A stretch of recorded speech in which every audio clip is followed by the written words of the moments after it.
Hi guys, and welcome to this second part of the tutorials looking at NBA combined data. For this one, you are going to need to open the NBAC viz file and open SAS and have the script open, NBAC_script open. Now, last time we looked at the one-way Anova and we said we have our intercept, so the mean of the data, or in this case, the adjusted mean of the data, adjusted because it takes into account all of the other elements that we're looking for. And we said we're going to make a small change from that mean to get an estimated value or an estimated mean for each season of data. So for season 1, it's slightly above. For season 7, it's pretty much on the intercept, and then for season 10, it's below. And that gives us an understanding of the differences between season when we consider season alone. However, we know that we've got several different positions that we can look at. So what we can do is we can actually plot those positions alone and see if adding those positions to the model could make a difference to it. And we're going to focus on 3 of them.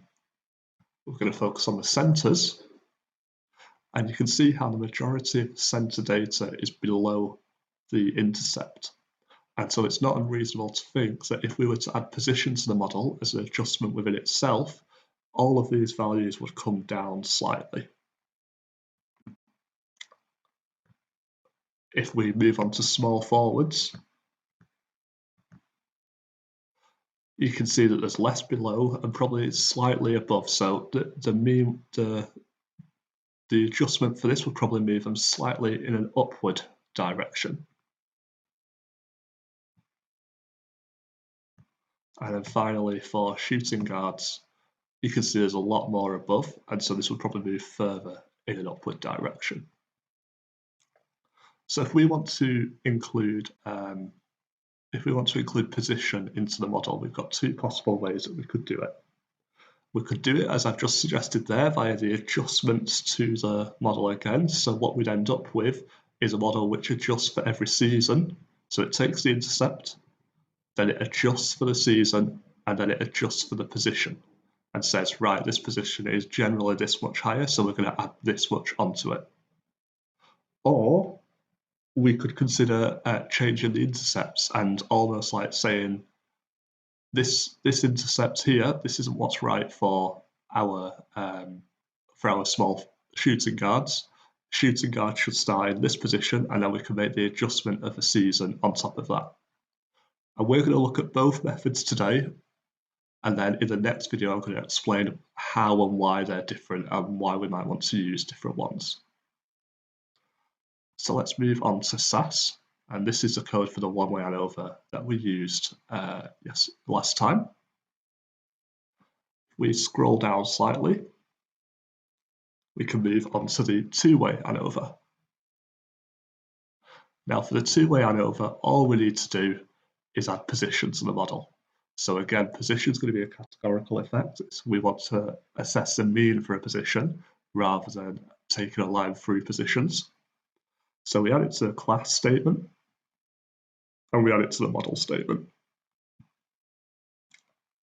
We can take the least square means using this line. If we just add positions to that, it will also give us a least square mean for each position. As before, we're going to estimate the intercept. And now the next 30 lines of code are all very similar.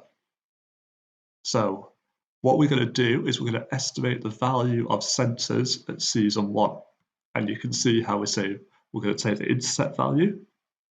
We're then going to add 1 portion of the 10th season and 1 portion of the position mean.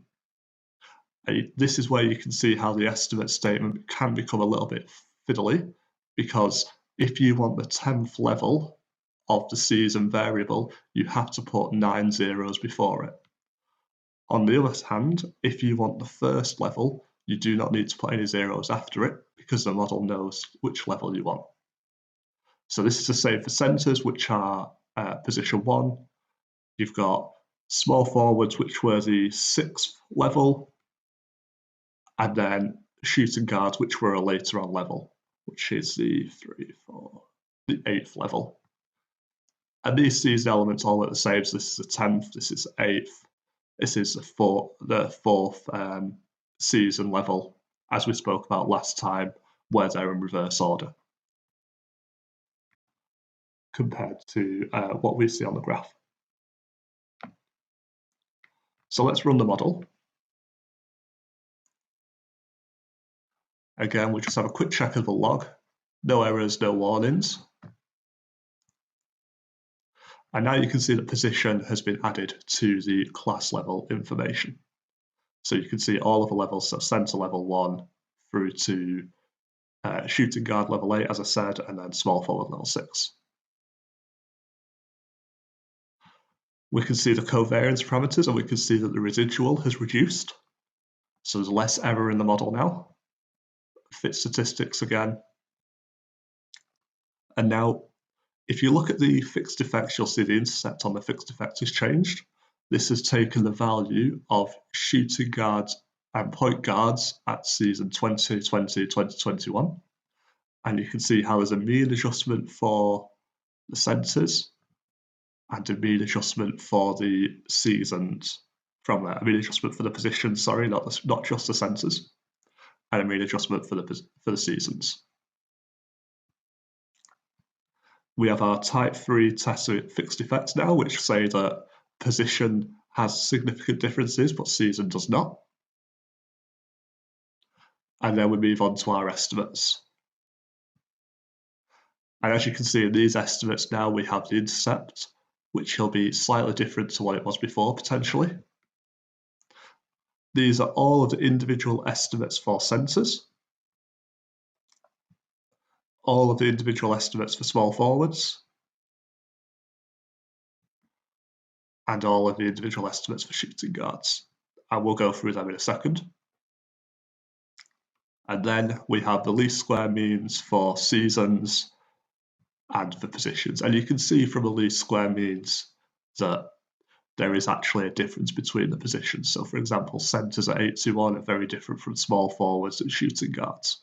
You could argue shooting guards and small forwards aren't that different when you take into account the confidence intervals, which do overlap. So the upper of the small forwards is greater than the lower of the shooting guards.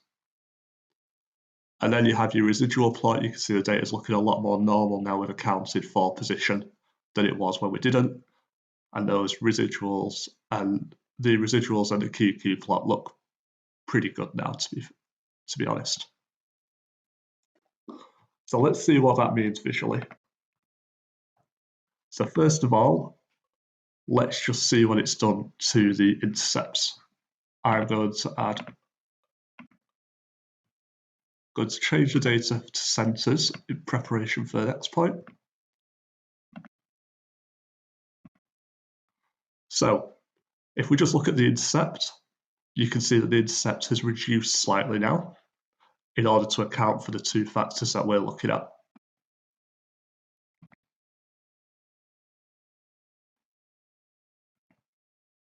So we'll take the Anova 1 intercept off. And then if we look at the means, you can see the means of seasons have differed in some cases quite a lot. And in other cases, actually, in the first one, they're really quite similar in the second season. And this will be to do with the positions that are included and the influence they have on the season variable. The confidence intervals look fairly similar to my eye, maybe slightly smaller in the Anova 2, which is a right hand of the two estimates. And that's because there's more data in the model. Now let's look at the adjustment that the model makes when we add position to the estimate of season. So what we're doing here is we're saying, as we did in the model, at the moment, we've got plotted int1, so the intercept, and then the season. So we got one portion of the season added. Now let's add one portion of centre and see how that looks in the model.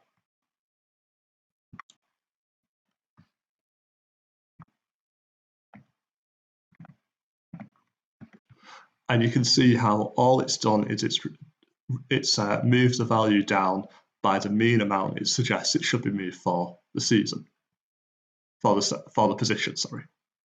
And you can see how for some of them this works pretty well. You'd say it's probably not too bad for the first 2 seasons, and it's not too bad for season 5. But for season 6, it might want to come further down, and for season 3, it definitely wants to go further up. Now, we don't have enough data to add an interaction effect, which would be the season multiplied by position effect, because we don't have repeated measures between seasons. However, if we did, that would then give another adjustment, which then moved this one back up and then moved any of the others. Maybe this one would move down at season 8, somewhere in the middle, as another adjustment to make these even more accurate. We do the same thing. What we could do is we can say, right, we want to have a look at these small forwards.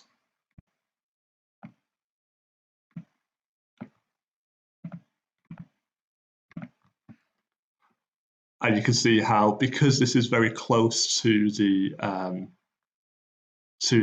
intercept and the seasonal mean, there are slight adjustments upwards in some cases. So there's slight adjustment upwards in this season 5. And to be honest, there's a slight adjustment upwards in all cases, but it's only a small adjustment, and that's because the data is all centered around the intercept and the means as we already have them. But again, you could argue that this season 5 should actually move further up, and if we have the interaction effect, we can account for that. Similarly, we might want to move season 2 further up, and season 10 might want to move slightly further down. Finally, if we look at the shooting guards, I just want to reiterate that all of these means that we have taken here and that we are showing here are just from these lines of code with the estimate statements here. And then with the shooting guards, as we anticipated, they've moved further up now. And there's still confidence intervals overlapping, so whether this is a significant difference from the season is debatable. But you can see how the adjustment's been made and how we started to adjust for position and get a positional estimate. And so now what we find is that by doing it in this way, the error in the model is reduced because these distances to this seasonal positional plot estimate are much reduced compared to what would be before. So this is a slightly better model. And as I said, the model would be improved if we could add the interaction term, because it would give an even better mean for each individual season position element. Okay, so that's how we can do it with a two-way Anova. But another way that we could consider is to change as we said, to change the intercepts. And this is what we call a mixed model. And what a mixed model does is, rather than adding another term in the fixed effects, which are the ones where we estimate the means, we start to look at random effects. And random effects are just changes of this intercept term.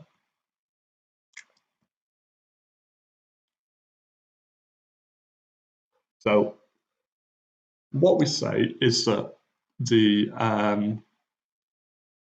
we want to account for the clustering around position, but it's not the main point of our question. So before we accounted, in the two-way Anova, we accounted for the clustering of the position by estimating the mean of each position. Now what we're going to do is we're going to estimate that error is accounted for by positions, and they're two different elements and require two different approaches. The accounting for how much of the error in the model is taken by the positional element requires this random intercepts model that I've spoken about. So I will show you how to do it, and then we'll see how it looks in the model. So once again, we run proc mixed. First line's the same. Second line, we still have position within the class statement. However, we remove it from the model statement, and then we add it to the random statement. So here we're saying, give me a random intercept for each position, and the subject equals defines what is the measure of the random effect. So what's the grouping for, where are we clustering around? So we're clustering around the position. And the solution will show these differences for us. We then have the least square means as before. We'll estimate the intercept like we did.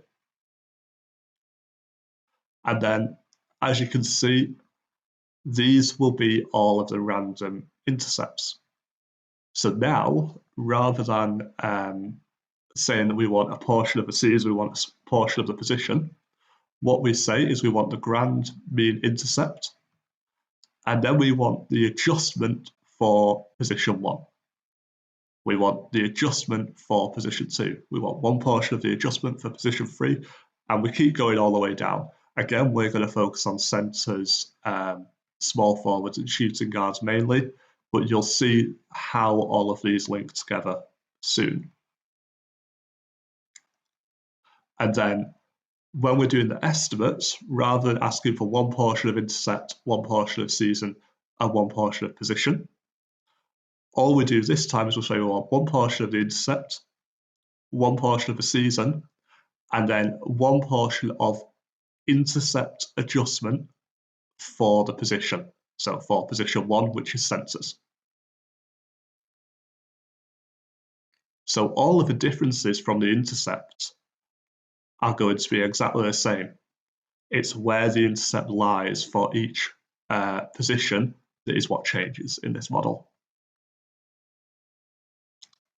So let's run that model.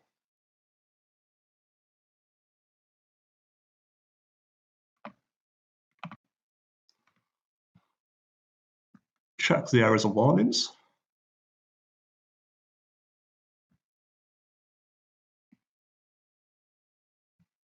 You can see the model information, class level information, all the same. Criteria is converged. But now there's a second term in the covariance parameter estimates. And although the residual is very similar to what it was before, we actually have a greater overall error in the model, because when you add the two values together, it becomes higher than it was before. And this is the between position variance. So this is the amount of error within the model that is accounted for by the positional random intercepts. And again, I'll show you what that means very shortly. These are the solutions for the random effects. So these are the adjustments that we're going to take for each random effect. So the centres, the intercept will move down by 7.95 centimetres, whereas for shooting guards, it'll move up by 3.4 centimetres. We now only have the one significance test because we've only got season as fixed effects. These are all of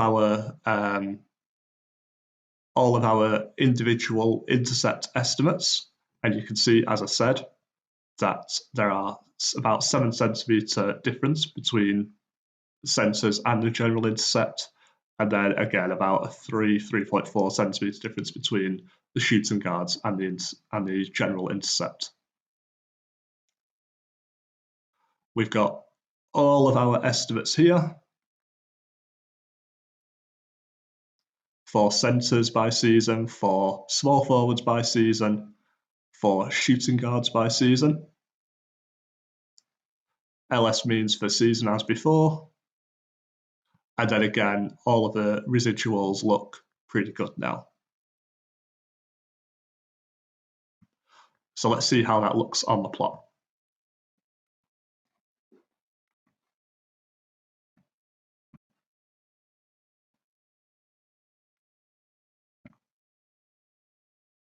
So first of all, let's check how the intercept differs. And you can see the intercept is virtually identical. In fact, it is. They fully overlap. on the data. So let's keep the mixed model intercept.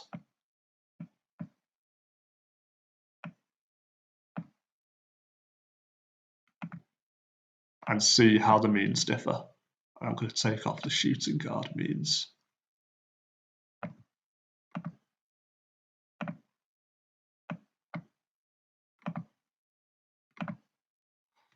And you can see how the means differ.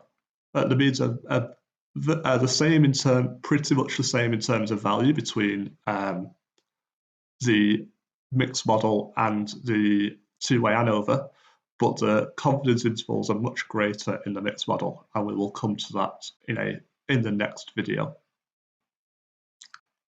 Now let's see how the intercepts have changed.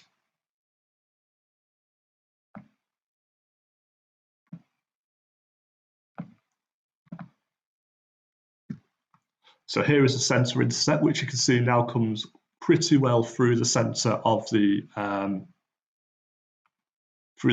center data. And if we now add in the means around that from the mixed model, the season means, you can see how they follow exactly the same trend as for the main intercept. So all we've done is we've moved this intercept down and made it a random intercept. Likewise, we can look at the small forwards.